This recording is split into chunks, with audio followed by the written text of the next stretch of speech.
पकड़ाएगा।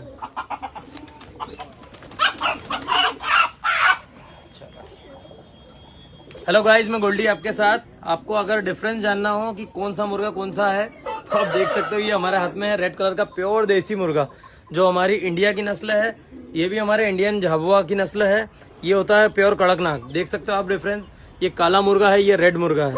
ओ लड़ाई भी करते हैं दोनों। Thank you.